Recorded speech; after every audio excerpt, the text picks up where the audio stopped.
Hello friends, இன்றைக்கி சாய்க்காய் மணத்தில் நம்ம என்ன பார்க்க போகிறோன்னா சிக்கன் பார்பிக்யூ எப்படி செய்யலான்னு பார்க்கலாம் வாங்க. அதுக்கு 1 கிலோ சிக்கன் வேணும். நான் லெக் பீஸும் லாலிபாப்பும் கலந்து வாங்கியிருக்கேன். அது கூட நம்ம சிக்கனை 2 தடவை மேரினேட் பண்ண போகிறோம். அது ஃபர்ஸ்ட் டைம் மேரினேட் பண்ணுறதுக்கு என்னெல்லாம் வேணும்னு பார்க்கலாம். அதுக்கு ஒரு பெரிய வெங்காயம் நான் கட் பண்ணி வச்சுருக்கேன். அப்புறம் இஞ்சி பூண்டு ஒரு 10-12 பல்லும், இஞ்சி ரொம்ப கொஞ்சமாக 2 பீஸ் தான் எடுத்திருக்கேன். அப்புறம் ஒரு ஹாஃப் லெமன், அப்புறம் உப்பு. இந்த சிக்கனுக்கு தேவையான பாதி அளவு உப்பு இதில் போட்டுக்கலாம். அப்புறம் செகண்ட் டைம் மேரினேட் பண்ணும் போது மீதி அளவு உப்பு போட்டுக்கலாம். எனக்கு ஆனியன் ஃப்ளேவர் ரொம்ப பிடிக்கும், அதனால் நான் ஆனியன் யூஸ் பண்ணுறேன். அப்புறம் எண்ணெய் ஒரு 50 ml, வினிகர் ஒரு 50 ml. இதெல்லாம் கலந்து நம்ம மிக்சியில் அரைச்சி அதை இந்த சிக்கன் கூட நம்ம கலந்து ஊற விட போகிறோம். வினிகருக்கு பதிலாக நம்ம தயிரும் யூஸ் பண்ணலாம்.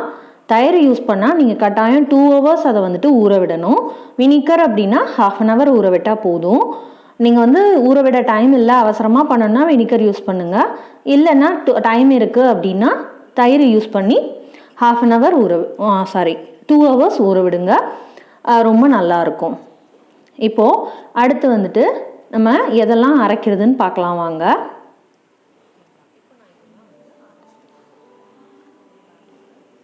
வெங்காயம், இஞ்சி பூண்டு நான் அரைச்சி எடுத்துக்கிட்டேன்.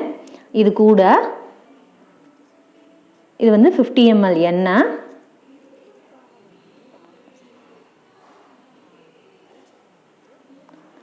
அப்புறம் ஒரு 50 ml வினிகர் ஊற்றிக்கலாம். நம்ம எதனால் எண்ணெய் சேர்க்குறோம் அப்படின்னா, இப்போ நம்ம அரைச்சாச்சு.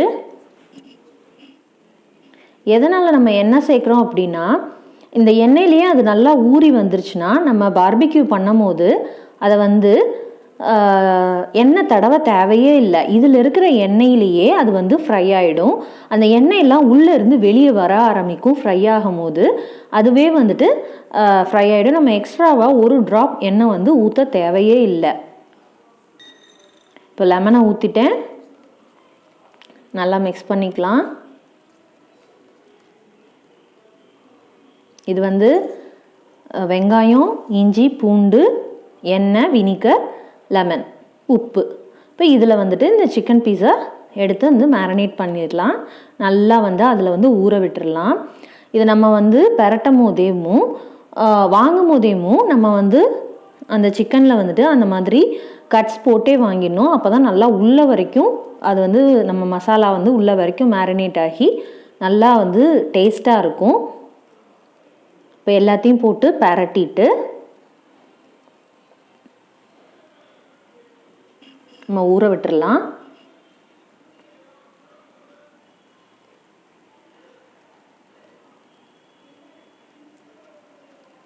இப்போ இது பெரட்டும் போது அந்த கட்ஸ் போட்டு வாங்கினோம் இல்லையா, அந்த கட்ஸ்குள்ளெல்லாம் நல்லா இந்த வெங்காயம், இந்த எண்ணெய், இந்த மிக்ஸ் நல்லா உள்ள வரைக்கும் போகிற மாதிரி மிக்ஸ் பண்ணிடணும்.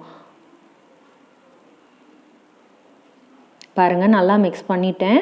ஒவ்வொரு இதையும் எடுத்து தனித்தனியாக அந்த கட்ஸ் பண்ணியிருக்குல்ல, அந்த ஒவ்வொரு இதுக்குள்ளேயும் இந்த பேஸ்ட்டை உள்ளே வச்சு நீங்கள் மேரினேட் பண்ணணும். அப்போ தான் அது நல்லா ஊறி சாஃப்டாகவும் நல்லா டேஸ்ட்டாகவும் வரும். இப்போ இது ஒரு 1/2 hour to 1 hour வரைக்கும் ஊறட்டும். அதுக்கப்புறம் என்ன செய்கிறதுன்னு பார்க்கலாம். இப்போ பாருங்கள், சிக்கன் நல்லா 1 hour வரைக்கும் ஊறிடுச்சு. அடுத்து இதில் ட்ரை இன்க்ரீடியன்ட்ஸ் போட்டு அதை மேரினேட் பண்ணிக்கலாம். என்னெல்லாம் போட்டிருக்கேன்னு பாருங்கள். 1 கிலோ சிக்கனுக்கு தேவையான பொடி போட்டுக்கலாம்.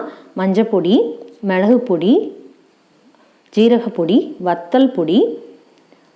வத்தல் பொடி நீங்கள் காரத்துக்கு தகுந்த மாதிரி போட்டுக்கோங்க. ஏன்னா பெப்பரும் போட்டிருக்கோம், பெப்பர் பொடியும் போட்டிருக்கோம். அதுக்கு தகுந்த மாதிரி சில்லி பவுடரும் போட்டுக்கோங்க. இது chilli flakes, Kashmiri red chilli flakes போட்டிருக்கேன் டேஸ்ட்டுக்காக. இது கரம் மசாலா. இப்போ இது கூட கசூரி மேத்தி நான் கொஞ்சம் கையிலேயே க்ரஷ் பண்ணி வச்சுருக்கேன். அதையும் ஆட் பண்ணிக்கலாம். இது வந்து ரொம்ப சூப்பர்பான ஒரு ஃப்ளேவர் கொடுக்கும். அப்புறம் உப்பு, நம்ம ஏற்கனவே பாதி உப்பு போட்டோம் இல்லையா, மீதி அளவு உப்பு ரொம்ப கவனமாக போடணும். இது வந்துட்டு மிக்சட் ஹெர்ப்ஸ்ன்னு சொல்லிட்டு இது வந்து இந்த மாதிரி பார்பிக்யூ இந்த இதுக்கெலாம் யூஸ் பண்ணுவாங்க.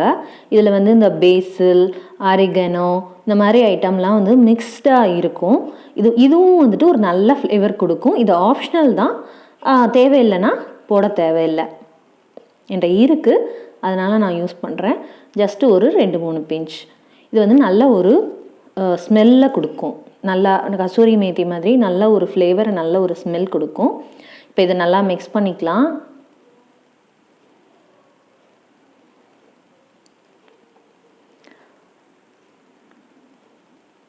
இதில் சிக்கன் பீஸை போட்டு இது பண்ணிடலாம். இதில் தண்ணி ஊற்றி மிக்ஸ் பண்ண தேவையில்லை, ஏன்னா இந்த பேஸ்ட்லேயே வந்துட்டு தண்ணி இருக்கும் உள்ள, அதனால் வந்து உங்களுக்கு எக்ஸ்ட்ரா தண்ணி தேவைப்படாது. இதில் போட்டு பெரட்டும் போதே அது நல்லாவே கோட் ஆகிடும். நான் எல்லாத்தையும் போட்டு பெரட்டிட்டு காட்டுறேன் பாருங்கள். நான் தண்ணிலாம் ஊற்றலை, அதிலிருந்து அந்த பேஸ்ட்டையும் வந்துட்டு நல்லா ஒரு தண்ணியோடு சேர்ந்து அது வந்து மிக்ஸ் ஆகிருக்கு. இந்த ஸ்பைசி இப்போ நம்ம பண்ணதை வந்துட்டு அந்த வினிகர் மிக்ஸ் தான். இப்போ இதை வந்து ஸ்பைசி மிக்ஸ், இதையும் வந்துட்டு அந்த கட்டை ஓப்பன் பண்ணி நல்லா உள்ளே இது பண்ணிடணும். இப்போ இது ஒரு 1/2 hour ஊறட்டும். அது ஊறுற டைமுக்குள்ளே நம்ம வந்து பார்பிக்யூக்கு எப்படி நெருப்பு அந்த கங்கு கொண்டு வரதுன்னு பார்க்கலாம். இந்த மாதிரி நல்லா காஞ்ச சரட்டையை கேஸ் ஆன் பண்ணி அதில் வச்சோன்னா ஜஸ்ட்டு ஒரு 1 minute பிடிச்சிடும். அதை கேர்ஃபுல்லாக எடுத்து இந்த மாதிரி ஒரு இரும்பு சட்டியில் போட்டுக்கலாம். பெஸ்ட்டு ஓப்பன் ஸ்பேஸ் கொண்டு போயிடுங்க, ரொம்ப கேர்ஃபுல்லாக பண்ணுங்கள். அதில் வந்துட்டு இந்த கறி துண்டு, அந்த கறி துண்டை போட்டு எரிய விட்டோன்னா, இந்த மாதிரி வந்துட்டு சரட்டையும் அந்த கறி துண்டும் போட்டு எரிய விட்டோன்னா அந்த கறி துண்டு வந்து நல்லா கங்காயிடும். அது எரிஞ்சு முடிக்கும் போது பாருங்கள், நல்லா கங்காயிடுச்சு, சரியானலாம் இருக்குது. இப்போ நான் இது மேலே ஒரு grill வச்சுருக்கேன், அது மேலே நம்மளோட மேரினேட் பண்ண சிக்கனை அடுக்கிடலாம்.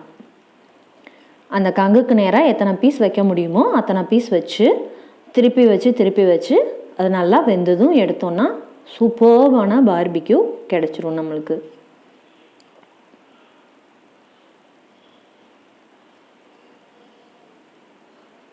இப்போ நான் வந்துட்டு எங்கள் வீட்டு மொட்டை மாடியில் வச்சுருக்கேன், மொட்டை மாடி பால்கனியில்.